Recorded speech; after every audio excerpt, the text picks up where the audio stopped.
มาเบิ่งไม้พี่บอนเพิ่นกบพี่พี่น้องเนาะบอนเพิ่นกบแล้วเนาะเดี๋ยวโอ้สีทองคักอีหลีล้อนี่ไม้เนาะอ๋อพี่น้องเอ้ยสุดยอดเลยเนาะอ่าอันนี้นี่เป็น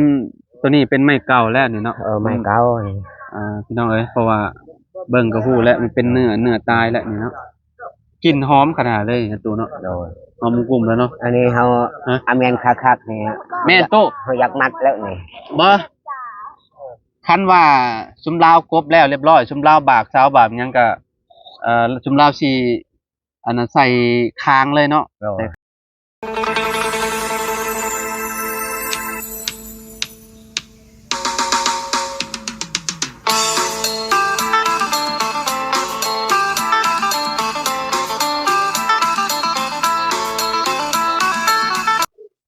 กราบสบายดี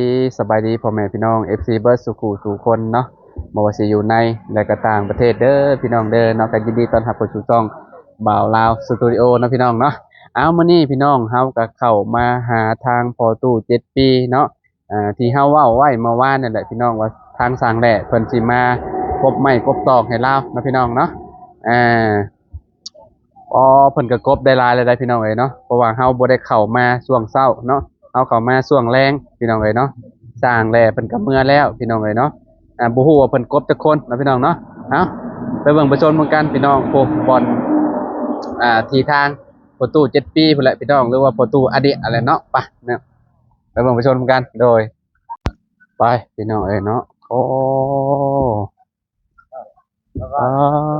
พี่น้องเอ้ยเนาะโอ้แล้วไวดีนี่ไม่5 คูณ 10แล้วก็ไม่48นี่เรียบร้อยแล้วเนาะครบแล้วพี่น้องเอ้ยเนาะครบไวขนาดนี้เลยบ่สบายดียิ้มไปเปื่อยเลยหนูตู่เนาะขออนุญาตตู่เด้อสร้างหากับเมื่อบ่แล้วบ่ว่าเพิ่นเมื่อแต่ดนแล้วบ่มื้อนี้มาพี่สบายดีเด้อพ่อเด้อที่นี่สร้างเมื่อสร้างหากับเมื่อบ่กินนี่โอ้โหโดยเนาะเจ้าซอยเวียกเพิ่นเบิ่นมื้อบ่มื้อนี้ตู่โดยซอยนำกันอยู่นำกันโดยจักคนกบไม้บ่พอจักคนกบไม้น่ะ3มีไผแน่ตู่ไอ้น้องก็สร้างกันแล้วไอ้น้องแต่บรรลากันมีสร้างแลแล้วก็บรรลากันอ้ายอีหยังว่าสิคือคนหนึ่งน่ะเรามา2 คนและไผอีกคนหนึ่งเจ้าบัดนี้เฮ็ดบ่ได้น่ะฮะแล้วเฮาโหเลยว่าเจ้าบ่เฮ็ดบ่ได้เฮ็ดนำกันนะเยี่ยมเอาคาเวียกโดยคาเวียกก็พักผ่อนก่อนมื้อเฮ็ดบ่เฮ็ดก็เฮ็ดนั้นโอเคว่างแหละโดยเราเว้าอยู่เราเว้ากับเฮาอยู่ว่าสิหาทางเจ้าหั่นแหละทางเจ้าซอยกันเราหั่นนะเขาบอกเฮาอยู่มื้ออยู่บ้านน้องไซน่ะพี่น้องเนาะตั้งแต่มื้อแรกๆเลยที่เราเว้านะทางสร้างแลเพราะว่าทีมงานเราน่ะอีกคนหนึ่งน่ะคือแบบเพิ่นบ่ฮู้ว่าเพิ่นเฮ็ดเวียกหยังหั่นนะเนาะก็เลยว่าอยากให้พ่อละน้อยซอยกันพี่น้องก็คือแบบซุมเจ้ากบไวเนาะพ่อเนาะได้แล้วเบิดเลยไม้ตัวนั้นพี่น้องเนาะไม้ไม้48แล้วก็ไม้5 คูณ 10เนาะซุมเจ้ากบแล้วเรียบร้อยยังเหลือไม้5 คูณ 15เนาะแล้วก็ไม้แป้นอันนี้แล้วก็เสานี่กำลังกบแฮมให้มันแล้วตัวนี้กับตัวนั้นตู้เจ้าก็เมียนดีๆนี่เด้อเพื่อว่าอันช่างแล่เราเว้าไว้กำเฮาก่อนนั่นน่ะคือแบบเราว่าเราอันกบไม้แล้วเรียบร้อยเราขอเวลาแน่เราอ่ะเราอยากอยากซักข้าวแม่นเด้อเอาไว้งามๆเด้อยันฝนตกห้ำอีกเด้อในนั้นมันบ่นอนเลยมันห้ำจังหน่อยบ่ตกห้ำ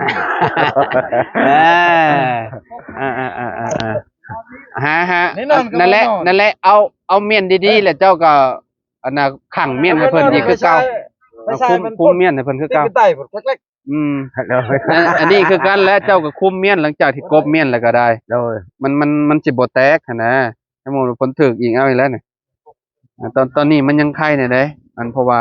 เราปกเมียนเด้พี่น้องเนาะ ครบละหมื่น มื้ออื่นนี่เรียบร้อยแล้วพอเนาะตัวนี้เนาะเอ มือ อ แล้วบัก แต่ว่าสิเมื่อก่อนอะจัก สิเมื่อบ้านก่อนอะจัก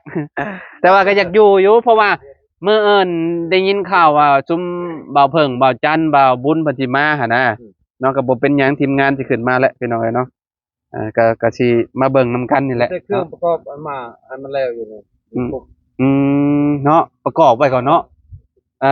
เฮาสิซื้อน็อตซื้อหยังให้ซุมเจ้าแหละ นั่น พี่น้องเอ้ยเนาะเพราะว่าให้ขึ้นห้างไว้แล้วนะเนาะมื้อใดแบบมื้อซุมเจ้าว่างก็คือแบบยุกเลย ยกเลย เนาะ ประกอบแล้วก็ยกเลย โดยก็ได้คือกันก็บ่ได้ถือหยังหรอวะ โดย บ่ได้ถือหยังหรอวะ บ่ได้ อ๋อยุกได้เลย ลูกไงเลย โอเค จัดไปโลดแต่เนาะอันนี้เสานี่น่ะมันบ่ใหญ่ปานใดใครอยู่ดอกพี่น้องหาคนบ่หลายดอกเนาะเพราะว่ามัน แต่เราหาอาหารกินแล้วมือยกกันนะ มัวแต่เรื่องมันเปล่า อันกินหาหยังเด้อฮะว่า มีเงินไปกินปลานี่แหละ กินปลาอ๋อกันเนาะแบบอันเพื่อหาไทยบ้านเพิ่นก็ต้องหาแนวอยู่แนวกินเนี่ยเพิ่นกินนำแหละพี่น้อยเนาะ มือยกกันเพราะว่าให้ตลอดก็มาหาเองกันไม่แต่เมื่อนั้นหลายคนเลย แม่นเมื่อนั้นน่ะคือแบบต้องหาให้เพิ่นกิน มากับเป็ดตัวนึง กันว่าบ่ได้เลยก็หาเป็ดคือพ่อเราเว้าหั่นแหละเด้อตู้เพราะว่ามื้อต่อไปก็คือแบบเพิ่นหากินเองเพิ่นดอกผมบ่ได้ยากดอกอันนั้นน่ะเฮาเว้าขาดเรียบร้อยแล้วแหละเรื่องน้ำเรื่องข้าวเจ้าบ่ต้องวนแล้วเนาะเจ้าแล้วแต่เจ้าคันว่าเจ้ามีแกงหน่อไม้เจ้าอยากให้ซุมเรากินก็ให้กินมันบ่ได้ยากอันนั้นน่ะเด้อเอาบางมันหาง่ายอยู่เนาะ โดย พี่น้องเอ้ยเนาะโอ้มุมนั่นเพิ่นมองเพิ่นกบ เขาเฮ็ดเองเขากินเอง โดยเพิ่นหากินเองดอกอันนั้นน่ะ โดย บ่ยากมื้อเพิ่นเฮ็ดหั่นนะ โดย แต่ว่ามีแต่มื้อที่ว่าเฮายุกเขาแหละเฮาต้อง อยู่นี่แหละเขาเฮ็ดเอง เฮาต้องมาอันนั้นให้เพิ่นเนาะยุกย่อเพิ่นเฮือนแถวใกล้ๆนี่แหละเนาะผู้ชายเนาะ โดย ให้น้องแล้วบอกให้หยอ อืม เดียวจุฉากบ่แพ้เอ้ย โดย มันไม่ทำเฮ็ด เฮา ไม่เนาะมันฝนตกก็น้ำมันไหลเข้าพื้นเนาะดีแต่ชุมเฮาห้องไว้เนาะแม่นบ่ห้องนี่ป้าพี่น้องเอ้ยเนาะอันน่ะเบิดพี่น้องกีฬาไอ้เบิดก็แนมบ่ห้องไม้นะดีแล้วตัดสินใจพากันเอาไม้ห้องมื้อนั้นเนาะเพราะว่าใช้เวลาก็ประมาณหลายอาทิตย์เลยเพื่อว่าอันช่างเพิ่นสิมากบก็ได้เนาะเหลือแต่ไม้นี่น่ะสิได้เอาเฮ็ดขันบันไดตัวใดที่ว่ามันบ่งามเนาะพ่อเนาะเพราะว่ามันเป็นไม้อ่ะนะพี่น้องมันเป็นไม้ใหม่เนี่ยเนาะบางอันมันก็ซื่อบางอันมันก็ เวลาคนมันอยู่ทางเข้าพอ แม่น ตรงงามมันอยู่ตรงลุ่มนั่น ตัวงามเอาจัดตามระบบมันหั่นแหละเนาะตัวที่ว่ามันแตกๆเนี่ยเนาะหนึงเฮาก็เอาป้ายเฮ็ดขันบันไดเอาเนาะพอเนาะ ได้ แต่ตัวที่มันขี้ร้ายนะพี่น้องเนาะพวกไม้แป้นนี่ก็ไข่แน่ที่ว่าเรายังเอาอันน่ะไว้พี่น้องเนาะพับกันไว้มันบ่ค่อยงึงบันไดเมื่อต่อไปคันว่าครบแล้วเจ้าก็เอาเลี้ยงไว้คือเก่าเด้อตู่เด้อ โดย เอาเลี้ยงไว้บ่อยากให้มันอันนั้นปานใดเวลามันถึกแดดแล้วมันอยากห่าวคือแบบเอาตากมันสิเป็นลายต่างแล้วพอเนาะอันนี้มันถึกพ้นเนาะ นั่นไงเราเมียนครับ แม่น ผู้เดียวอีกกบ แม่น เจ้าคนเฮ็ดอยู่ทัก อืม ผู้เดียวมันแหละบ้านล่างมันกบ อืม มาให้มันกบเดี๋ยวมันละหมด อ่า เอาช่องเลยเฮ็ดอยู่ทัก อืม มันเอาสองคน บ่เป็นหยังเนาะสุบเจ้าเป็นช่างเบิดทุกคนมันก็สิไวอยู่มันบ่ยากปานใดดอกเขาว่าเพราะว่าอันนี้ก็ประมาณเท่าใดบุเราว่ามื้อนั้น40บ่40แผ่นนี่แหละพี่น้องเอ้ยเนาะมื้อนั้นยังคือเก่าอยู่เนาะยังบ่ได้อันแบบยังบ่ได้ดุ้งบ่ได้เด้งปานใดพี่น้องเอ้ยนะกันว่าฝนตกลงมาใส่นี่แดดถึกนี่ยังเป็นลายต่างในตู้เอ้ย ต่างแล้วนี่ นี่ให้เราเมียนน่ะจะหน่อย อืม เนี่ยขึ้นเจ้า เมียน เนี่ยคนอยู่นี่แล้ว ขึ้นตัวนี้มันอยู่ทางฮักนั้น เพราะเมื่อเอิ้นนี่เราสิคันว่าเรากบไว้ก็ก็บ่แล้วคือเก่าดูเอ้ยเนาะพวกแป้นนี่เฮาอันจัดระบบให้มันงามๆหน่อยนึงยันมันอันนั้นยันมัน มาไปแล้วไกลครับไกล อืมแต่ไม่ตัวนี้กับอยู่พี่เนาะ ปะอยู่นี่แล้ว หมื่นจะกบแล้วเรียบร้อยแล้วหมื่นนี่ตัวนี้ มาเนาะเบอร์ในไทย ก็มักเลยหมู อืมก็ดีคือกันพอเอ้ยแบบว่าซุมเจ้าเฮ็ดไว้ซุมเจ้าก็แล้วไว้หั่นนะ แม่เฮ็ดยัง อย่าเฮ็ดเวียกอื่นอีกหั่นนะอยู่บ้านอันนั้นหัวหยึงก็เจ้าหยุกคือเรียบร้อยแล้วก็เจ้าปูแป้นแล้วมื้อนี้ก็เจ้าเฮ็ดปุ๊บวับ ไว้ ไวเลย เห็นอยู่เขาอยู่เฮือนเขาบอก เบิ่งคลิปบ่ เออเอาไวเลยยอมรับว่าทางอ้ายเพิ่นเฮ็ดไวพี่น้องเอ้ยเนาะแบบว่าปุบปับแล้วก็พร้าวแล้วว่าอยากไปตกก้า อยากไปตกก้าแล้วเราว่าเนาะก็เลยแบบเร่งมือเฮาออกมาก็ช่วงประมาณ4โมงหรือ3โมงกว่าแหละพี่น้องตอนนั้นก็เจ้ากำลังปูใกล้สิแล้วแหละเข้าไปเองมื้ออื่นนี่แล้วเรียบร้อยขึ้นมื้อนี่ก็น่าสิเฮ็ดโครงหลังคามื้ออื่นไว กันยองแล้วก็ได้ปูเลยหมู เพราะว่าเฮาเฮ็ดทรงจั่วเนาะก็เจ้าห้องเนาะมันก็สิบ่ยากบ่ได้ดอกเนาะอันมองอันนั้นน่ะเฮาบ่ได้เน้นหลายเลยพอ แม่น บอนที่ว่าเฮาทางเข้าขึ้นบันไดหั่นนะเกยหั่นนะเนาะก็เจ้าห้องเกยเนาะบ่ต้องเอาจงเมียนให้ลาวหลายดอกเอาพอดีอยู่ห้องนึงบ่ได้บ่ อันน่ะห้องหนึ่งบ่ห้องหนึ่งมันก็กว้างเติบบ่เนาะประมาณจักเม็ดห้องหนึ่ง3บ่ ตามเช้าแล้ว ก็ถ้าเบิ่งก่อนเนาะมือตั้งขึ้นก็สิจังได๋เพราะว่าเอา5คูณ7เนาะ แม่น ห้องนี่คือแบบเอาแบบห้องหนึงเนาะตู้เนาะกั้นห้องหนึงเนาะไก่หันปลาโล่งบ่เนาะแปลว่าเฮากั้นเด้สมมุติว่าเฮาแอมปึ๊บห้องหนึงนี่เอาปลาให้เจ้านี่ห้องหนึง มีช่องห้อง โดยสองห้องเฮากั้นให้เจ้าห้องหนึงไก่หันเฮาปลาให้เจ้าโล่งให้ลูกเจ้านอนหรือว่าลูกเจ้าอยากนอนห้องก็ได้ เจ้าต้องนอนกับเมียเจ้าอยู่ในห้องเนาะ ฮะอ้าวบาดนี้โอ้ยเห็นเอาได้ซะเนาะเออกั้นห้องให้เจ้าเด้กั้นห้องอันเฮือนหอให้เจ้าวันนี้ห้องนึงอัน2 3เช้าเฮ็ดเลยเลย แม่นเอาเฮ็ดแบบโล่งให้เจ้าเลยข้างในน่ะเอาเฮ็ดแบบกว้างๆไปเลยนั่นแล้วตามเรื่องที่เจ้าแล้ว ฮะ ตามเรื่องที่เจ้า แล้วแต่เฮา โอ้ย อ้าวบาดนี้เนาะเอาไปน้องไอ้เนาะกระ กา ทะ รูก็ได้ไม่แวว นั่นแหละ แบบนั้นก็อยู่แบบนั้น ถ้าเบิ่งมือสิว่าเฮ็ดนั่นแหละเนาะพี่น้องมือสิว่าชิมเฮาสิแอมพายอย่างนั้น ใส่ลูกติ่งให้ลาบ่ต้องหลายปานใดปึ๊บมองจุ๊บเจ้านั่งดินมองคอยนะซะมองคอยเบิ่งผู้ซะเนาะย่างออกมาแต่ในเฮือนก็ปึ๊บแล้วก็มายืนแล้วก็คอยเบิ่งเนาะยามเช้าเนาะเห็นผู้แล้วมุมนั้นเนาะเนาะดีใจว่าตัว ในใจแล้ว ถ้าบักดนหนึ่งเนาะหาดนแฮงได้พี่น้องเอ้ยเนาะเพื่อสร้างเราก็สิเราแบบเราเฮ็ดเวียกหลายทางเด้สร้างแหละก็ได้นำบ่ติเราแหละเนาะ บ่ได้ติดอกยังเฮ็ดเวียกเฮ็ดงานยังว่าก็บ่แล้วนี่ความบางความโมได้นี่ดูเฮ็ด โดย แต่ว่าหยุดยางแล้วเฮ็ด นั่นอายุยาว อย่าเฮ็ดบ่แล้วเลยปะอยู่นี่ก่อน หยุดยากเฮาบางทีตู้เราเว้าเฮาก็บ่ฮู้จักได้จักเราเว้าอีหยัง ช้าเราอายุยาว เออ เดี๋ยวเราช้ากันนี่ นั่น โดย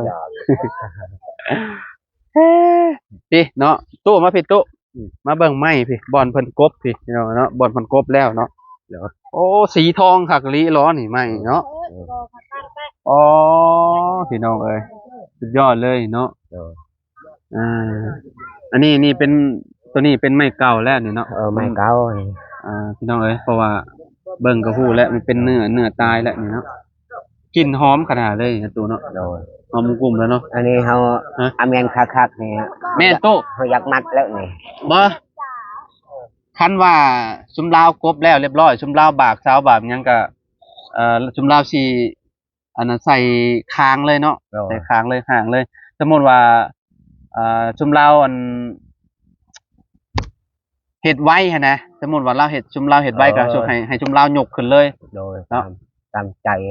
ยกขึ้นเลยแล้วก็ใส่พวกอันนี้แหละพวกไม้อิหยังปูอิหยังแล้วเรียบร้อยเลยเนาะมันจังบ่นั่นเนาะขึ้นโครงไว้เลยเนาะคือสิบ่โดนดอกเพราะว่ามือเดียวซุมเราก็กบได้เบิดเด้อพี่น้องเนาะอันนี้แล้วเรียบร้อยแล้วไม้แถวนี้นะ หมดแล้วนี่ มื้ออื่นนี่เพ้อๆจังว่าซุมเราสิบากเสาบ่จักเนาะ เนี่ยมื้ออื่นหมดไอ้นี่มันเฮ็ดเช่าเลยนะ เพราะว่าเพิ่นสิแบ่งกัน โดย แบ่งเวียกกันก็ได้ เพราะว่าพอน้องหลานน้อยนี่เราก็เฮ็ดไวคือกันเนาะพี่น้องเพราะว่าเฮือนน้องน้ำนี่จักว่าแล้วเราบ่จักห้องน้ำเนาะเฮาก็ยังบ่ได้ถามเราแล้วเราบ่พอห้องน้ำนะ นั่นแหละมืดปูนก็มืดยังบ่พอข้างในหน่อยนึง อ๋อปูนบ่พอบ่ยังเหลือแต่อันบ้านบ่ได้ใช้บ่ ยังไทยบาทมันมีบาทผับ อ๋อบ้านพับบ่มีบ่อ๋อ เราเอาเมื่อนั้นก็เข้าคืนมาลงคิดก่อน ฮะ รู้หมดว่าเข้าคิดก่อนว่ามา บ้านพับบ่มีอ๋อมีแต่ประตูค่ะมีแล้วเนาะ เรายื้อแล้ว อืม เราขึ้นเข้าลงที่เราแล้วว่าลงคิดก่อน โอ้ ขึ้นแล้วลงคิดแล้วทุกมาให้นำ อาเมนบ่เขาประกอบเรียบร้อยแล้วเขาใช้เขาเปลี่ยนแล้วไม่ได้ใส่หันแล้ว เขาแตกแล้วครบแล้วบาท บ้านหรือขาดแต่บ้านผับอย่างเดียว ขาดตัวเดียว ขาดบ้านผับเนาะมันสิแวะไปหาน้องน้ำเพิ่นอยู่ดอกพี่น้องไปเบิ่งห้องน้ำห้องในเพิ่นก่อนเนาะว่าเป็นจังไดเนาะมื้อนี้ตู้ซอยเวียกเพิ่นมันมื้อบ่ตู้ ก็วัดจะบอก โดยแต่เบิ่งประตูเข้าทางน้อยๆตรงนี้ โดยล่ะน้องล่ะน้อยเนาะโอ้ไปแล้วจะไปใส่อันนี้นี่สิเอาไปใส่หน้าก็ได้เด้จะมีบ่น่ะ ก็มี เด้หาพอใส่แล้วสิเอาบ่ เพิ่นนี่มีนา ใส่นี่ก็งามเลย งามได้พอเอ้ยจะเอาไปเจ้าก็จูดรถแล้วน่ะจะจูดแล้วก็เจ้าก็เอาเป็นพุ่นรถแล้วงามเสยได้เหรอวะดีกว่าถิ่มดอลลาร์ กินซื่อๆงามมันเน่า มันเป็นน่ะเนาะมันก็เป็นพุ่นเลยเนาะ ไปทิมอะไรก็แล้วเห็นแต่ว่าจะไปทิมบ้าน ให้อาเบลเด้โยไป เฮาเฮ็ดเรือนเลย ให้อาเบลจะใส่อาเบลไปเลย มันป้ายลูกเฮานี่แหละพอใช้ให้นะไป เมื่อยบ่มื้อนี้ เฮา ตุ๊ อยู่นี่แล้วอยู่นำกันนี่เป็นนำกัน มื้อนี้เมื่อยบ่ เมื่อยเอ้ย คนใหม่เบิ่นมื้อบ่เฮาบ่ได้เข้ามาเลยรอบเช้า โดยบ่มี มีแต่เข้ามารอบแรงๆซำนี้โดยเอามื้ออื่นจังว่ากันใหม่เนาะตู่เนาะเดี๋ยวเข้ามาเบิ่งใหม่อีกเทื่อนึงไปหน่อยเนาะมามื้อนี้ก็มีการเปลี่ยนแปลงแล้วเด้ได้มีใหม่มีตอกเรียบร้อยเลยกบใหม่กบตอกแล้วเรียบร้อยเลยเนาะมื้ออื่นละเฮ็ดใหม่นี่ละหมดเฮ็ดใหม่นี่ละ แม่นมื้ออื่นก็กบใหม่ตัวนั้นกบใหม่กบเสาแหละเพ้อๆซุมเราบากจำบ่จัก บากเลยแล้วมือบ ากเลยเนาะพ่อเนาะจัดรถเนาะดีจัดรถ มันจะมือย่อเลยเด้อ โอ้คัก ทัดเลยครับว่าทัดอย่างเงี้ย กันว่าทัดเนาะ แล้วเราไปเช้า มีคนนั้นใช่คนนั้น น็อตบ่เป็นหยังเดี๋ยวเฮาซื้อมาให้บ่เป็นหยังหรอกคันว่าซุมบาบุญบ่ได้ซื้อได้หยังเฮาสิซื้อให้ดอกมีแต่ให้ซุมเราปากแล้วให้ซุมเราวัดว่ามันต้องใส่น็อตโตยาวซำใดหั่นน่ะเฮาก็สิซื้อมาให้บ่ยากดอกตัวนั้น มันมีอยู่เก้าต้นเนาะพ่อเนาะประมาณนั้นแหละเพราะว่าข้างบนนี่เฮาบ่ได้ใช้แม่นบ่ใช่บ่ ข้างบนนี่ใช่บ่ใช่คือกันแล้วเนาะจับเนาะโอ้พอดีเลย ใช่หมด18โตพอดีเนาะ โดย โอเคประมาณนี้เนาะมื้อนี้ใครแต่ฝนบ่ตกเนาะอันนี้ฝนตกนี่ก็บ่แล้วแหละผมใหม่นี่ พันตกยาม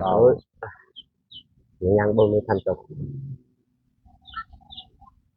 ฝนบ่ตก โดย บ่ตกดอกบัดนี้นะคือสิหลายมื้ออยู่ข้อยคิดว่าซื้ออยู่เสาเนาะเบิ่งมันเมื่อนั้นเขาบ่ชื่อแล้ว แม่น เจ้าโคเลยมันมีอันว่าบ่คักน่ะเจ้าโคตรได้ก็คือในเขาอ่ะโอ้ยเราแตกกระยาเลยมันชื่อตรงงามเนาะไปชื่อเอาตัวซื้อเพราะว่าเสาประตู7ปีนี่ต้องบากเนาะบากแล้วก็เอา แม่น แบบบากซำใดนี่พอบากพอดีซำนี้แน่เนาะแล้วก็เอาบากจับนุดยอนำกันเลยนะ บากแล้วก็เอามาจับตัวนี้เลยเนาะสบายดีบ่ได้ไปใช้บ่มื้อนี้ตู้มาพี่ตู้ตู้เอ้ย โดยตู้มานี่บ่ได้ไปใช้เนาะล่ะเนาะคิดว่าไปเฮ็ดเวียกเฮ็ดหยังซะดอกเนาะอันนี้เสาบากแบบนี้พี่น้องเอ้ยเนาะเรือนประตู7ปีเนาะบากแบบนี้แล้วก็7ปีเนาะโดย ใช่แบบนี้เลย8บ่เอา7ลำหมัก7เนาะตู้เนาะเข้าสักลงเลยค่ะเข้าสักตะนูนเลย เพื่อนเพิ่นนี่สิเอาอันน่ะเอาเสาอันน่ะหันใส่แบบนี้เลยพี่น้องบากแล้วก็เอามาจับใส่กันเนาะก็บ่สูงปานใดดอกเขื่อนลำนี่เนาะพ่อเนาะเขื่อนประตูนี่บ่สูงปานใดเนาะพักในเฮือนคือเฮือนนั้นเฮือนน้องโอนพักก็ถ้าเบิ่งว่าสิเป็นจังได๋เราอายุหลายกว่าเจ้าบ่เขาเฮ็ดเขาเอิ้นแล้วเฮาคิดว่าน้องออนเมื่อยแล้วยิ้มเบิดมื้อเลยตู้เนาะเราช่วยเวียกหมดมื้อตู้แมลงสินอนหลับอยู่บ่หลับเอ้ยแล้วเนาะหลับเลยแล้วเมื่อยก็นอนหลับแล้วเนาะตู้เนาะสร้างถามเนาะคนไหม้เบิดมื้อเลยแม่นบ่ล่ะอ๋อไม่ต้นนั้นมีไม่5คูณ10ประมาณ60ไม่48ประมาณ80โตบ่คนออกขนาดเลยแม่นบ่ว่ามื้ออื่นนี่ก็คนตัวนี้เนาะโดยหมดอันนี้อยากมาแต่เช้าเด้มื้ออื่นสิตื่นแต่ตี 5 รถเป็นแนวใดพี่น้องเนาะโอเคเนาะค่ำมืดตื่นตาแล้วพี่น้องเอ้ยเนาะแล่นมาแต่เวียงไสแต่เซโปนพวกก็หลายกิโลอยู่เนาะเพิ่นสิมาฮอดตู้เพิ่นก็โยค่ำเลยพี่น้องเอ้ยเนาะขอโตเพื่อนน้องน้ำก็ได้ตู้เด้อโดยอยู่ดีไม่แห้งมื้ออื่นพอกันใหม่เด้อไปน้องหลานน้อยสบายดีเด้อ FC เด้อไปพี่น้องเอ้ยเนาะ